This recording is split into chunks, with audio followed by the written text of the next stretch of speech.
My Hero Academia Plus Ultra.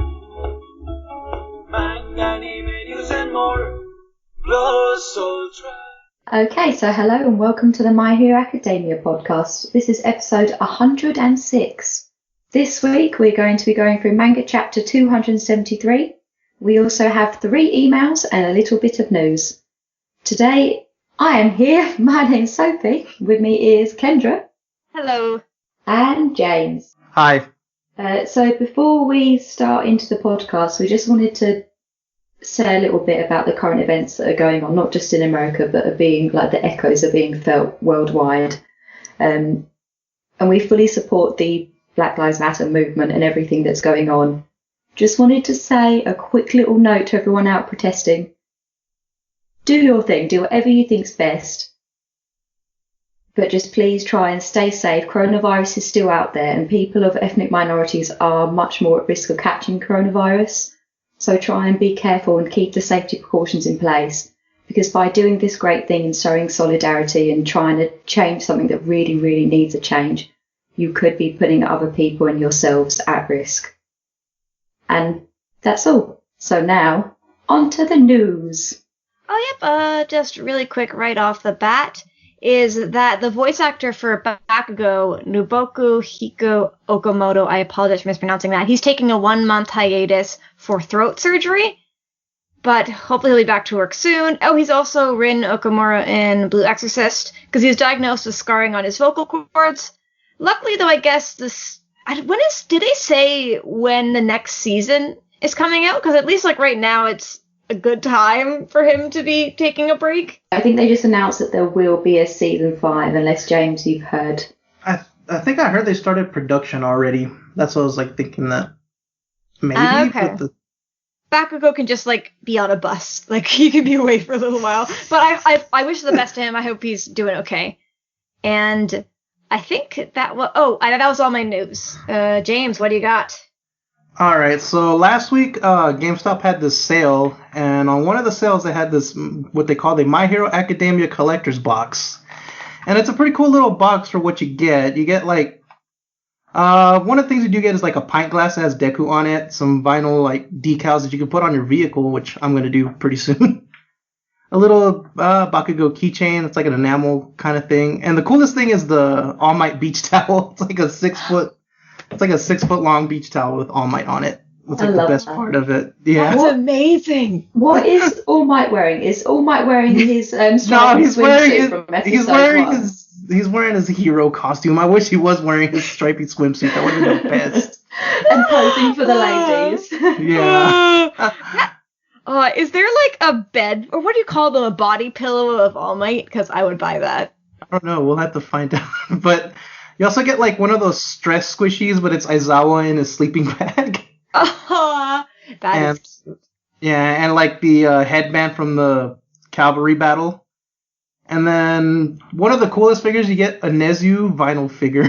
So if you ever wanted a vinyl figure of Nezu, you can get it on that bundle. But I will say to just check GameStop, because they usually do have good sales when they do. I was able to catch this one when it was, like, basically, like, 60% off the original price. But I'd say just look at the deals and you might find some cool stuff on there. But right now it's around $40, I think you're saying before? Yeah, it's $39.99 right now. Oh, okay.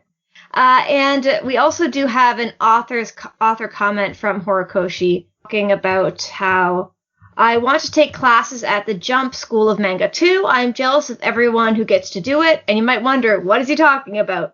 And it turns out that there are a series of videos that you can watch that are it's weekly shown in Jump. Jump Square and Jump Plus are teaming up to deliver a series of lectures to share with hopeful mangaka and kind of a know-how that they've built up over the years. And it started May 15th. I'm trying to see if it's if it's only Japanese people who can sign up for it. But maybe we'll share a link, because I just don't want to read an article at you guys. Oh, the author of Dr. Stone is in it. Akimoto Asumo, the creator of Kochikame, which was like one of the longest running Jump series. Oh. But anyways, check it out. That's worth it alone. Yeah. And on that note, I think we're going to jump over to the chapter. Now this is chapter 273, and we get this really awesome shot of Deku like going in, kind of like kicking the camera, the viewer, and then we get to see the shockwave, and it kind of blasts. I think, or that's just showing that everything is still getting shwoomed, and I thought at first that was Deku's cool wave. And stuff's still getting destroyed, and Ochako yells at him, "That didn't stop it! It's not some kind of shockwave!" And it's like, yeah, oh shit. Like, I'm glad at least that it didn't, like, do anything, because it was so dramatic last chapter, and I was just like, he's just kicking it. Like, what's he doing? But, and I don't know, the artwork here, just for, like, what do you call that? Like, disintegrating is really cool. And Sue yells out, "Everything's crumbling to dust!" And we get some more lightning Deku. I have a quick comment, sorry. Is that a half a butt shot of Sue? I think so. It's kind of a weird angle on her. It's weird seeing her face from the side. Like, it doesn't really look like her. Yeah. She looks more like a ragdoll, honestly. It might just be the eyes. But then we get a flashback shot of the trip to the mall, where Shigaraki explains his quirk, saying, "The second all 5 of my fingers touch your neck, your throat would start crumbling from the skin inward. You'd turn to dust in under a minute."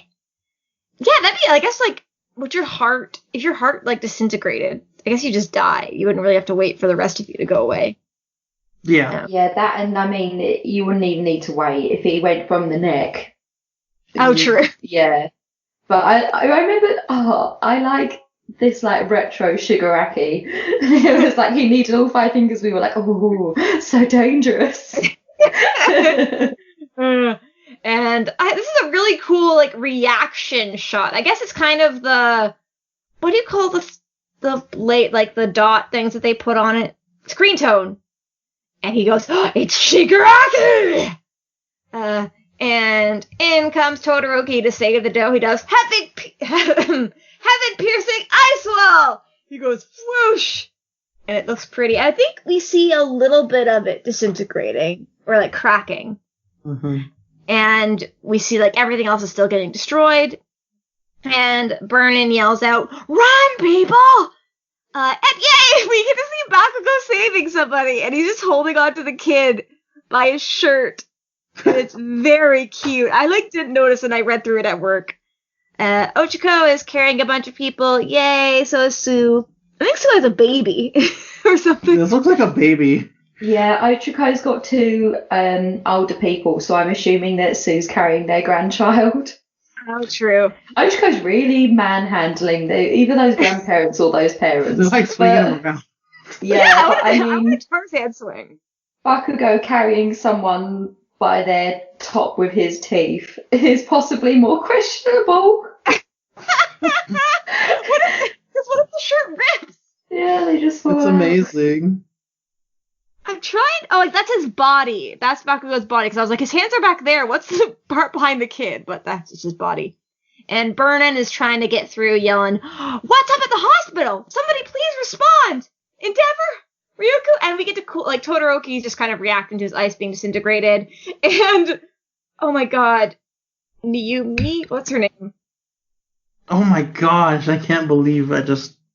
Spinny girl. Who are you talking about, sorry? Spinny girl. Mini girl? Spinny. Mini? Spinny! The... Hair horns! The spinny girl, the girl that has the... S-P-I-N! She's one of the 3rd years. Oh, Najiri. Thank you. Sorry, I was like, that's Najiri. Why are they saying spinny girl? I said someone else. I thought it was like the next panel down. I thought it was going to be one of the characters at the back. No, I just forgot her name, and I was like, she has spinny things. But she's, like, pushing the bus along. I like the guy in the bus going, ah! I don't know, she looks really cool. Yeah. And Manga, I love that this Manga is doing... Okay, this is from Caleb, that he pointed out that this is, like, the doom you see in JoJo's, like, for the sound effect. You can follow Caleb at CD Cubed. I'm trying to see who else we can see. Coda is kind of still having animals running along. They're very cute. Oh, I don't know who the girl... There's someone who looks like Nana in the background. Like, even like cape and the gloves. Yeah, I was trying to figure out who that is, and I just couldn't think. And I wanted to go back and try and find out what character she was. And then later down the line, I got much too invested in Shigaraki's outfit and going back and thinking about that. I just forgot. But when I saw this panel, I think all the animals running away and realising, oh no, the cats and the dogs and like the snakes and the mice, they might get hurt. I got so upset by that. Like, I was like, no, the pets are innocent bystanders. I think Coda's like saving them. At least he's like, go. What do you think he's telling them? Just like run? Because they don't like, he can't order them around. He just kind of talks to them, right? Yeah. Or maybe he can, because he got insects to do what he wanted. I don't know how much insects listen to reason. He can do it with all animals. That's why last chapter he was getting all the animals out. He was directing them. Mm. And we see Ida running. Ida's probably like, I got this. he's going somewhere. And Deku is mad. I really like, sometimes the lightning effect on his eyes, I find like, but I really like it here. I can't tell if it's like a white brush or if he just didn't color his hair around there. I don't know. Either way, it's a cool effect. And Deku is pulling an entire bus. He's got a whole bloody bus. And other people too. There's people also there. Is that Ida running with someone on his back? Is that him? Or is that someone? No, that looks somebody else. They got hair. Yeah, I thought about that. But yeah, and I would like to point out that the guy that's like a tortoise with people hiding in his back, Gary completely fell in love with, and I am behind that sentiment. This guy is just the best. And even his friend next to him, who looks like... The guy next to him who's running with the... he made me think of... Is it Penguin out of Trafalgar Law's crew in One Piece? Oh, yeah. He made me think kind of him. But I mean, yeah. I don't think that's his body. I think he's wearing that outfit that's got kind of like a beak cap. But I mean, I'm fascinated by those two. You're right. That's kind of cool. And he's going along. I really like Black Whip now because it definitely makes me think of like Spider-Man. I feel like we've seen Spider-Man pull some bus stunts or something. Mm-hmm. Or like maybe usually it's trains and he like stops trains from running into each other. And we finally learn the chapter name. It's 273, The Thrill of Destruction. And we get Burnin again. What's going on? And we just see everything getting disintegrated. She's probably not that angry. She's more like, what's going on? Yeah. And we get a really cool spread where we get to see that Shigaraki has a cape. And there's dust. And just he's surveying everything the light touches belongs to you. And what happens on the next panel? On the next panel, we see that Shigaraki's looking down. He's saying, how do I get off of here? But he's on a pillar, obviously, of everything else around him is destroyed, except for that little area around him. As we see a whoosh, and we see a focus to that machine that we saw earlier. And with the whip, he just kind of casually just kind of lifts up the lid. I'm pretty sure that thing's pretty heavy, but... He goes on and grabs the lid, and then he says, darn, after the doc went to all that trouble to make more. Most of them are now ruined. Overhaul would be disappointed, so I'm guessing those are the quirk erasing bullets. Mm-hmm. I wonder how many... Okay, well, he has like 1, 2, 3, 4, 5, 6. He has a few still. Yeah. We hear a throb, too, and it says, Stroy. He's like, huh? Not Destroy, we just get Stroy. But... let's see. We found a phone that's still intact, too, in that area, and he picks it up, and he says, sweet. Guess I can choose when to make stuff decay now. I just love that the phone is charging. Yeah, it's on a charging cable. Or it's connecting, so like maybe it's like more of a radio thing. Yeah. And Shiggy's saying, seems like things aren't looking good for us, but the plan was supposed to start right after I woke up, right? He says... To me, Machia, and bring the others. This is when we destroy everything, and then you see Gigantomachia just go full crazy. Oh, he's crying, I think. His eyes? Or what's... Why is his eyes... His eyes are glowing. I don't know. He's just like exploding in anger. I don't know what he's doing. Who knows? I guess maybe he's been sat there like full of anticipation, and then he tells, "Yeah, I got so much energy." But we go back to 80 kilometers from Jakku Hospital, Gunga Mountain Villa, and we can see all of the heroes outside battling the villains, and that's Getton's big ice. For a second, I'm really glad it told us, first of all, where they were, because when I first looked at it and I didn't read the writing, I was like, oh, wow, there's loads more people where Todoroki is now. But There's a guy surfing. Yes, that's exactly what I was going to say. I wanted to point out the person that looks like they're surfing the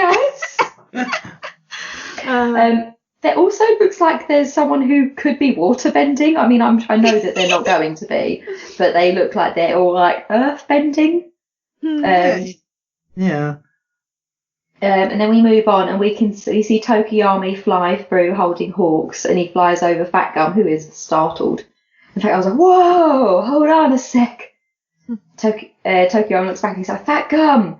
And Fat Gum just sees him go over, and I really like, it's such a small shot, but I really like this shot of Fat Gum looking up, and he obviously noticed hawks, and he goes straight from being like really concerned about his students to be like angry about like the state of hawks, who, whether they're friends or not, it's still like a colleague, and I really like that.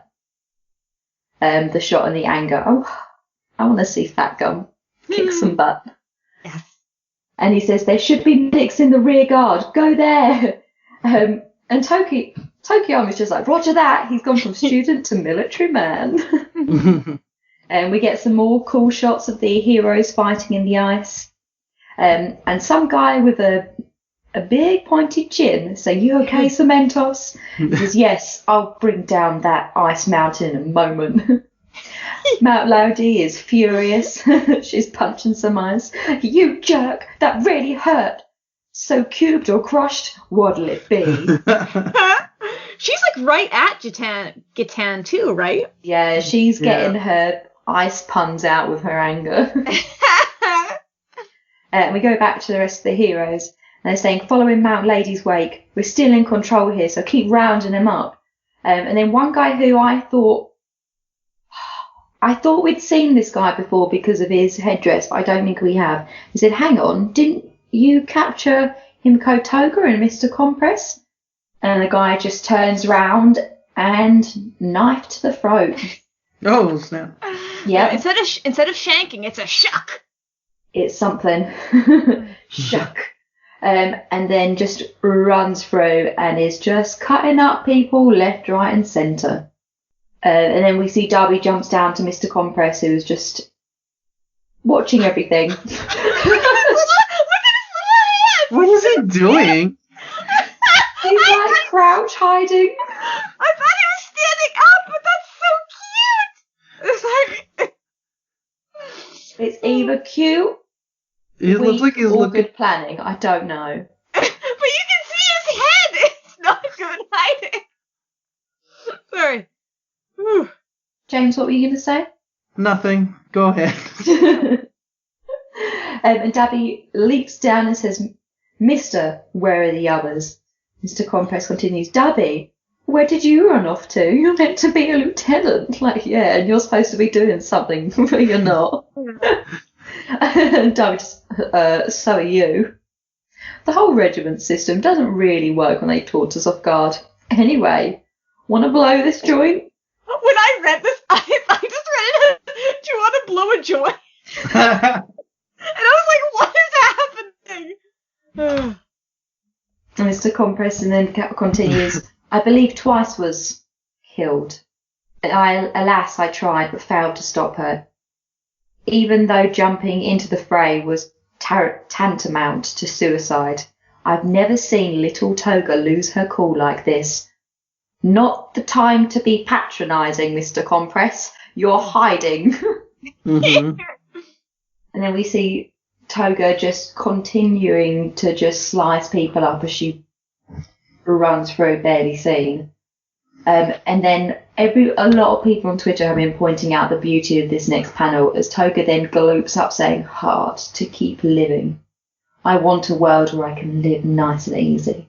A world with just the things I love. But you heroes mess everything up."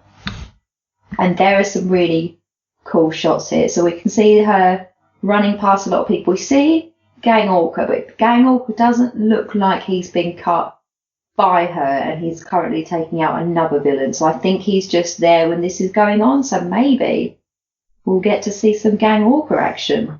But the drawings of Toga, I love it. It's like, because she's like unglooping, so she's obviously nude, but it's not drawn in like a sexy way. It's like sinister.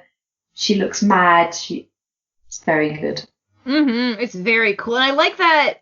At the start, you can see her mouth as she gloops, and she has her fangs, but then, like, we can't see her mouth. Like, it's I don't know, it's a really, really cool drawing of Toga. Like, it's definitely giving me chills. So then we cut to her as she, like, got a knife in each hand, but from behind her comes an absolutely massive hand. Gigantomachia must be able to, like, quadruple his size.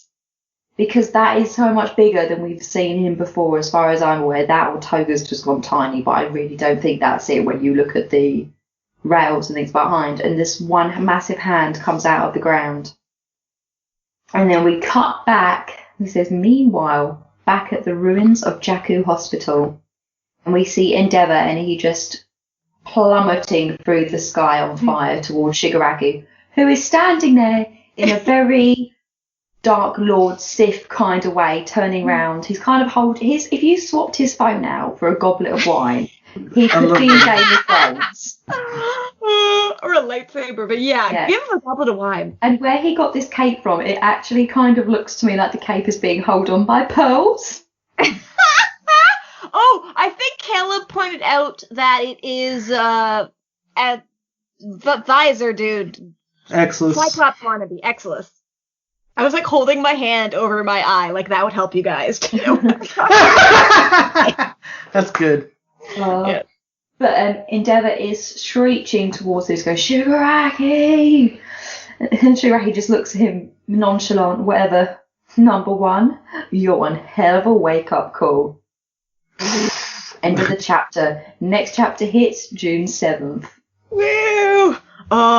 I can't get over how cool Shigaraki is. The phone kind of ruins the shirt. It's hilarious. But can I go for a little bit of a style evolution with Shigaraki just from the last few chapters? Sure. So I got too into his clothes. So we first saw him in chapter 260, and he was in this like strappy dominatrix outfit. And I dug that outfit. I wish he'd stayed in it. And then in 262, someone must have got in that vat of water or fluid, whatever it is, and took the strappy dominatrix outfit and put a t-shirt on him, and then he got dressed, and now he's obviously got a cape and these like armor bits over his chest and his legs and things.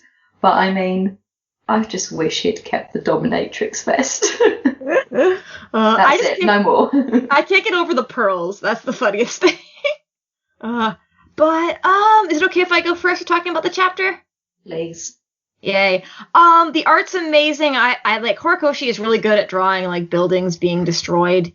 I really like getting a glimpse of the students and them like saving people, which is really nice. I do wonder if I wonder what the range upwards of the disintegration is.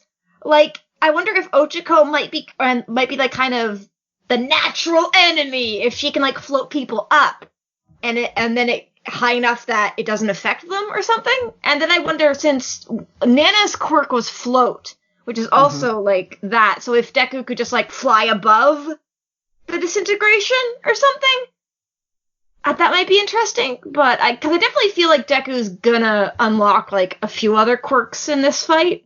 How far is Deku from the hospital? They're down in the city, and I think Gunga Village is on a mountaintop. Yeah, so pretty far. They're close enough in proximity to where at least Shiggy was able to destroy nearly that entire city, so it can't be too far, right? And I really love, like, Sophie was talking about the evolution of Shigaraki's, like, outfit. I also just like the evolution of Shigaraki's face. Like, I guess he doesn't look as scary as he has before, but he still looks, like, unnerving a little bit. His nose looks weird. I was looking at it there. But really like it. And also, I'm gonna say, I did not realize that was Machia's hand. I thought that was Toga's. I was like, does Toga have that power? Or did she, like, take the blood of the dude that she took the form of? What was that guy doing? I think he was making, like, mouths or something? I don't remember. But that probably is Gigantomachia. That makes a lot more sense. I love that Dabi calls Mr. Compress Mr. It just makes me very happy because that's his nickname. Mr. Compress is the best part of this chapter. I just love that. Yeah. Gang Orca, don't die. Maybe he'll get to fight Toga. Like, Toga's really interesting because I wonder, like, is she just going to knife people or, like, what else is she going to do? And Endeavor versus Shigaraki is really interesting purely just because, like, Endeavor is an abusive father and Shigaraki, dad is abusive. And just, like, how that I don't know, just, like, their histories. And also, like, I don't know, he has disintegration. What do you get? Like, you're just gonna shoot fire at him. What? That's not, like, I don't know. I guess I've reached the point, like, I don't want you to die, Endeavor. But you're gonna die. I have a Shigaraki question for everyone. Yes. Not related to Endeavor. But on page 3, when Deku says it's Shigaraki, other than, like, St. Louis smash 45%, that's the only thing what we've heard him say since he was, like, saying in his mind about someone that was approaching. So last chapter it was something's approaching, something's happening, and then we got the first user of One for All saying, like, there's, like, a humanityless void or something in the place, like the All for One power had, like, switched and the humanity was gone. And then this chapter is Ku says it's Shigaraki. So I read that as thinking that the power that Izuku has been sensing wasn't All for One, but maybe it was Shigaraki. I could probably be wrong. I think it makes sense. Does anyone like, think anything about that?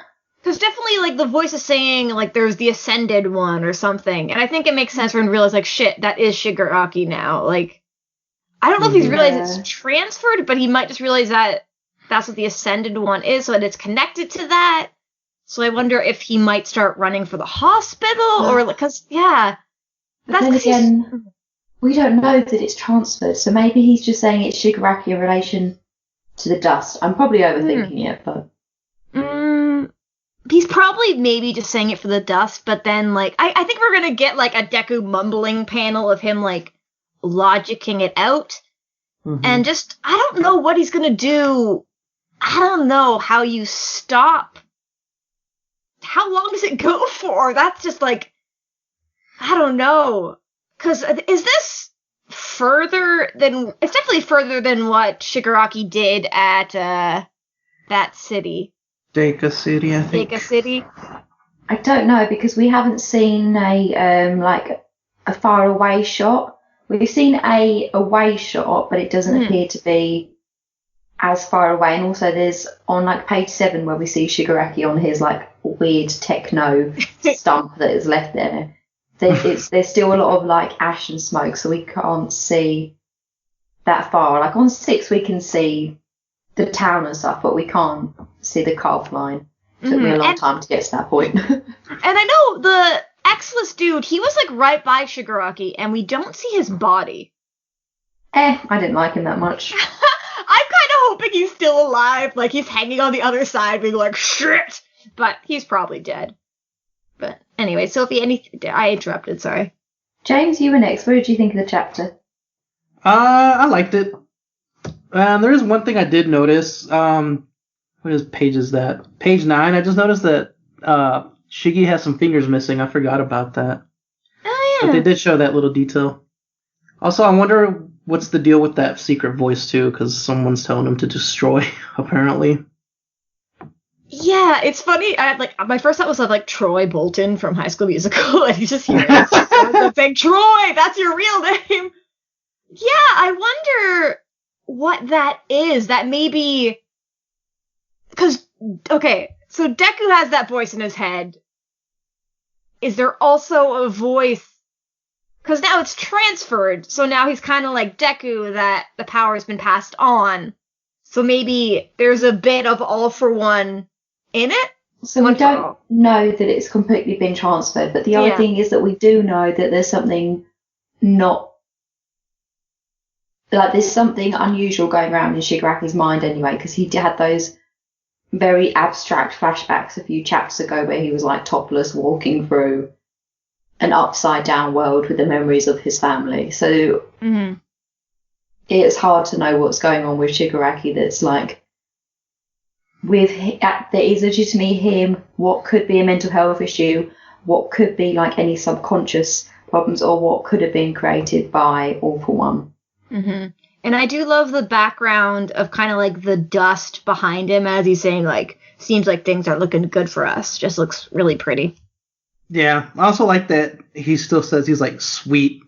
he's like, guess I could choose when to make stuff decay now. But I just like he goes, like, sweet. I thought he said sweet because he found the phone or something. But that would have been hilarious. He was charged. But, I mean, I guess, besides the battle with the obviously going to be Endeavor and Shigaraki, I wonder what the battle with Gigantamachi and the other members are going to be like. Hopefully Mr. Compass does do something instead of just, like, be like that little kid that looks down at the party that's going on downstairs. I don't know. I worry that, like, Dabi's gonna do something, because, like, he was saying that, like, Twice was part of his plan. Like, I don't know. I don't trust Dabi at all anymore. Yeah. But, I mean, honestly, I really like this chapter. There's a lot going on, a lot of setup for potential battles. I don't know. I just wonder, like, what other... I guess, I wonder if Toga is actually scratching these people, if she's taking blood from them. It doesn't look like it. It looks like she's just rampaging. Because I'd be like, I wonder if she's going to turn into a certain hero or something. That might be interesting. Or if she's just going to, like, ride on the back of Gigantomachia. So when we saw her, when she's nude and she's standing up and there's that cool panel, she doesn't have anything attached to her knife. So when she goes to get people's blood, it's attached to a vacuum where she can collect it. So she could, like, lick the blood and transform into anyone else. But when Mr. Compress said she's, like, he couldn't stop her, that seemed like it was, like, she hadn't thought it through. She just rushed in there. So I don't think there's any thought behind it. She's just slicing people. I think, does she have 2 knives? Yes. I think so, yeah. Yeah, because I was trying to think, I was like, maybe the other one's a suction thing. But no, it's just 2 knives. She's here to kick ass. Her hair still looks fine. Go, Toga, go. I hope Gigantomachia will, like, listen to her and not just, like, kill her, because that would suck. Oh, that's interesting. I didn't think about that. Oh, I'm gonna say maybe Shigaraki has, like, the quirk bullets, like, here. So I feel like maybe he might just, like, take Endeavor's quirk or something. Which might be interesting. Yeah. He just, like, throws it at him. I don't have a gun. I guess you need a wound. Like, if you just threw the bullet at someone's face, like, it wouldn't really work. It needs to, like, get into their blood or something. Yeah, it needs to get injected in them, if I recall. They were, like, needles. If we get, like, a sad eat this, he's like, eat this, and just throws it in his mouth. Oh my god. Sorry, I'm, like, slightly hyper, but I don't know. I feel like, I don't know. I'm worried about Endeavor now. So, I thought that when Deku was kicking, like, the ground, I thought that was going to work. I know people are like, oh, obviously it's not going to do anything. I thought it was. So I was like, oh, yeah, no, of course it wouldn't. Silly me. I liked seeing the kids, even though it was only briefly. Like, the same as we did last week when we saw them at the Stein was a bit uplifting. I feel like that works quite well. I really think Toga deserves, like, people are saying how great the art is and things, but I feel like her character deserves more credit, because that seems like the only one that we've seen from the League of Villains who genuinely is really upset about the loss of Twice. Like, granted, we haven't seen Spinner. We've got no idea what's going on there, and he doesn't even know about Twice. I'd like to see what his reaction is. But we know how much Twice cared about Toga, so it's really nice to see that she cared about him as well. It wasn't like just a one-way thing. I really liked that. And then that was the main thing I took away from the chapter. It was mostly a setup chapter. It was a good setup chapter, but it wasn't. I didn't think it was as great as last week, but I'm sure next week it will be. But the main takeaway is just Shigaraki's really cool now. Mm-hmm. Imagine like the number 2 flying at you from the air on fire, and you're just like, yeah, what a wake up call. Kind of like you wanted to nap more. Yeah. And I do appreciate that Mountain Lady gives us a little bit of comedy again, which is nice. Yeah. We need some laughs. Okay, so that is it. She's in My Hero Academia. We have some emails this week, and I'd like to start off with our first one from Kevin. He says, "Hi, I'm Kevin, new listener. Been late to the MHA pod train, but hey, better late than later, as an old saying told us." Okay. He says, "Hope you guys are on good spirits and safe from all the craziness in the world." He says, "I just want to say that has been a great companion piece to listen after reading each chapter. It's like talking to friends over beer after a stressful week, and I thank you guys for those." And he says, "So my questions, he says, I think some of these need some." He says we can answer this at a different time, but I think we can answer these right now. It says, 1, if MHA decides to do a DC or Marvel crossover, which characters would you like them to crossover with? It says, I'll give you some of mine. It says from DC, Super Persons or the Teen Titans. And for Marvel, maybe the Champions, or have them do a crossover with the Young X-Men when there were just 5 members. Sophie, I think you have Gary's response on there. Yeah, so Gary said that he would most like to see the students in a crossover with the New Mutants, a group of young students taught by Professor X of the X-Men fame. Specifically, he would love to see Bakugo and Boom Boom team up. She has explosion-based powers and is sassy like him. I remember Boom Boom from the... did anyone watch the X-Men Evolution cartoon series? Mm-hmm. I don't think so, because I don't so recognize good. the name. It was so good. And Boom Boom was only in it for a little bit, but I really like that. And she had such a sassy personality, kind of like Sero's. So I think her and Bako would be really funny together. So I agree, Gary. He went on to say that he'd like to see Tokiyami and Danny Moonstar, she can create nightmare-like illusions. That would be terrifying, the 2 of them in a dark room. And then so by extension, Generation X follows a similar design, but is more 90s. The characters in that world would fit right into the MHA universe, as several of them have powers that make them look notably different from anyone else. And I feel like, Kevin, it's good to point out that Gary was really into this email. Yeah. So thank you so much for sending it in. It was right down his alley, but sadly he couldn't be on this week. Mm-hmm. Yeah. Is it okay if I go next? Please. Nice. I think right off the bat, Spider-Man, just because Horikoshi likes Spider-Man so much. But I would say, like, maybe Miles Morales, especially, just because he's, like, a teenager. And I think, like, it'd be really cool if he, like, went to UA or something. Could, like, learn to be a hero and see, like, if he agrees or disagrees with how they do it. Or, like, if he's more of a vigilante. I was also thinking... Oh, wait, which one's this? I think it's Marvel again. I just love the idea of Wolverine being a teacher at UA. Oh my god. I don't think he would like it. I don't know if he should be able... I think he's fine with kids. And also just like the X-Men in general, it might be cool if they have like a exchange or kind of have like they fight each other. Kind of like with Class A versus Class B, doing something like that with them. I'm trying to think anybody from DC that I want them to meet. I guess it would be cool if they met Robin or any of the like... Oh, I guess the Teen Tats with the Teen Titans. It kind of like the people, the younger kids, I think would be cool. Batman, I wonder like which one of them Batman would adopt because he tends to do that. I don't know, yeah. I don't know. I'm trying to think who Superman would get along with. But I'm not... Oh, exactly, yeah. I feel like... I want to know if Superman also knows Captain Celebrity, because they're in the same country, if they could not be in there. But I think that's it. I'll pass. Does anyone have any other comics they can think of? Sorry. I just want to say I would like to see Nezu and Professor X together. Like, I think they would be pretty good together. X-Men feels like the obvious choice, but of all of the X-Men groups, there's a group called the Morlocks, and they're they live underground. They're like the ones that humans are really, really extra horrible to because they look so different to everyone else.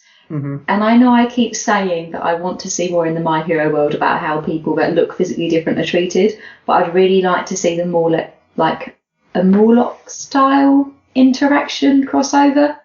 But that's just because it's personally up my alley. Other than that, I'm not like hugely into comics. I don't know like the niche ones, but the heroes that aren't villains, like who's the one that kills a lot of people and has got the Marvel series and is kind of sexy and mad? The Punisher? Yes. How they would deal with the Punisher. Yeah, but I feel like that's the sort of thing that might be more like in Vigilantes. But I'd like to see that sort of hero anti-hero. Yeah, cool. I'd like that. Yeah, I'd like that as a crossover. I'm kind of thinking like the X-Men is kind of like the later or the earlier version of My Hero, kind of like the early quirks, early mutations, and now it's like normal. I guess like probably X-Men has done a version of that where like everyone has mutant powers or whatever. X-Men's done anything in all of their alternate timelines. Pretty much. I don't know. I think it's just cool. I think it'd be interesting if it turned out that there was something like Cerebro for finding people with powerful quirks. Might be interesting if that was like something explored. But I guess like the Doctor was able to kind of just had a wide blanket he put out where he just like took a bunch of people's quirks or I don't know. Mm-hmm. But James, what was the second point? His second question was if random Shonen Jump characters got warped into the MHA, what superhero name will they have? And he says, if you could give at least 3 random Shonen Jump characters. Mm-hmm. So I'm guessing if a Shonen Jump character got isekai'd into the MHA world. Haiku characters. Hinata would just be Jumpy Jumpy Boy. Jumpy Boy. Yes. Tsukishima would not willingly be a hero. Or he would, but he would be like, I don't know. He would have an attitude as he did it. And he could be like Moon Boy, but he wouldn't like the nickname. It's full moon, but he's like, I'm not. I would say it would work really well, at least for Tanaka, because he always yells out like these move names. So like they would work out really well. And I was trying to. Luffy's would be so obvious. It would just be Pirate King. Yeah. I was thinking like Rubber Boy or something, but Pirate King. He would just go for Pirate King. I feel like Naruto would just go for like, he would go for something so obvious, like, and it'd just be ridiculous. It'd be so funny. And I've been reading a lot of the newer Shonen Jump titles that come out. I'm trying to think which one would work best, but like Chainsaw Man. Yeah. He'd just be Chainsaw Man. It'd just be him, yeah. But One think of like somebody like Mash from Mash. One Punch Man would just be Caped Baldy. The same. He'd get the same nickname again. Yeah. Or same hero name. What are you saying about Mash? He's just a strong boy, so he would fit in. Because he was able to like fight actual wizards in the manga. So like. Yeah.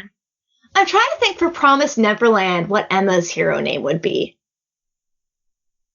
The Liberator. Ooh, I like that. Revolutionary. Stay safe, Emma. I don't know if you read the latest chapter. Oh, yeah. Don't make me sad. It was good, but it was just like, it felt very, I don't know, it was interesting. This is, I can't speak. I was like, and Senku would just use the science. Science man. It would be Taiju. Taiju would be a hero. Senku would just be like, I don't care. He'd be a support class person. He'd be in the support class. Taiju's hero name would be Taiju. Like, period. Or he'd be Professor Taiju. Dr. Taiju. I love Taiju so much. He's the best, boy!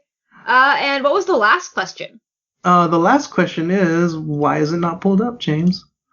The last question is, which title from the current Weekly Shonen Jump lineup would you like to have an anime adaptation? And why is it Mashal? Mm-hmm. Exactly, why is it Mashal? But that's all he has for now, and he says, stay awesome and wash your hands. I'm thinking for me, Chainsaw Man. Because it'd be really, really cool. I haven't kept up on it, but from what I've read, yeah, it deserves an anime It's so adaptation. good. And also Act Age. Yes. Wait, aren't they getting one? Or I feel like people were saying they were, but I wasn't It's sure if just a that was rumor. real. Yeah. It's a rumor, a legend, a mystery. But do you guys have any other ones you'd like? Guardian and the Witch, I think would make a good anime. I don't know if any of y'all read that one. I like it. Like, it doesn't really jump out to me at all, but it's still like it's a good read. So The paneling is so good. That's like one thing I do like about it. Mhm. I don't know if Spy vs. Family or Mission Yozakura Family would be one of the better animes to get one. I want to say Mission Yozakura just because No, Spy X Family. you like Spy X Family more. Yeah. Okay. Okay. Sophie, Cool. are you reading any of the newer ones? Nope. Nope. Okay. Cool. And I think now it's my turn. Sorry. So we got an email from Black North Wind saying, "Hello, MHA Pod. Last chapter, as Shigaraki was destroying the hospital, I thought wouldn't the quirk bullets from Overhaul be there as well? Thankfully, this chapter answered my question. So I'll just have to wait when Gentle and La Brava will show up again, possibly saving the day in some way. I really hope I really want them to come back. Like, are they near Tartarus? Like, maybe the disintegration frees them? Yeah. I doubt it, but I definitely... You were smarter than me, because I did not think of the bullets. I think Gentle La Brava would be a good kind of like, they get sort of their redemption in a way. Like, I was like, oh, they can be heroes, kind of thing. Mm. They're in prison. Yes, I know. So I feel like it might be too soon for them to come back, but also this arc does feel super, like, final. I don't know. No, they're not going to come back. I really don't think they are. They're in prison. And also, if they do get let out of prison, I feel like it would just be Gentle. It would be like La Brava going out so she could hack stuff, or they'd get out of prison because all of the villains have been let loose. And I don't think that I don't know, maybe they would go in to help, but I'd like to think they would, but who knows? I don't think they'll turn up in this arc. I'm so sorry. Any other thoughts on that email? Nope. No? Cool. Then we did get another email from Liz, and she said, "Hey, I would like to request an episode if that's okay. So as part of the LGBT community and Pride is coming up, I was wondering if you guys could make a special Pride Month episode. I'd be so happy, thank you." And we are going to do exactly that. So at some point in June, we are going to have an LGBT My Hero Academia podcast where we're going to talk about our favourite ships from that community. And we know that a lot of them will just be ships that we would like to see, and they're not like canon in there, but very few of them are canon. But that's something to look forward to. And also, like, characters that we might think of as, like, LGBT a little bit, maybe not necessarily ships, but stuff, I don't know. We'll see how the episode goes. But thank you everyone for your emails. They are always they're really enjoyable, and we have a good time reading them and going through them. If there are any episodes that you do want to see in the future, I guess we're going to do our round out, so I'll say that where you can contact the podcast first of all. So you can speak to us by the chat bit on the website, www.mhapod.com. You can speak to us on Twitter @mhapod, and our email is myheropod@gmail.com. And Sophie, where can we find you? You can find me at Choppers Atlas on Twitter. Nice. James? You can find me at That One Welder Guy on Twitter. I also have the Kicking Stones podcast, which is a Dr. Stone manga read-through podcast, and the Weeb Jammin' podcast, where we'll eventually release our Fooly Cooly episode, so look forward to that. Nice. I should watch the anime. I've heard good things. It's FLCL, right? Yes. Yay. And you can follow me on Twitter at Sniper of My Heart. And I do have another podcast where we talk about Haikyuu. You can follow that on Twitter at HaikyuuPod. We're going to have a new episode coming out over the next few days. I may or may not be on it. We'll see how timing works. But take care, everybody. I was going to say, you forgot Gary. Oh, Gary. You can follow Gary at Wrath of Giraffe. Definitely check him out. He makes some cool comics. He's a straight up guy. What do you call it? Stand-up guy. And can anyone think of a round out? Or closer? Stay safe, support each other, everyone's important, Black Lives Matter, and go beyond! Plus! Ultra! Uh, One day we'll sync up. This is My Hero Academia Plus Ultra. Manga, anime, news, and more. Plus Ultra. Did I take a fucking screenshot? No, I didn't. Okay. I think you Sorry, did. something popped up. I'm recording as well. Maybe I did both. I think you did. Good. I'm documenting this for all time.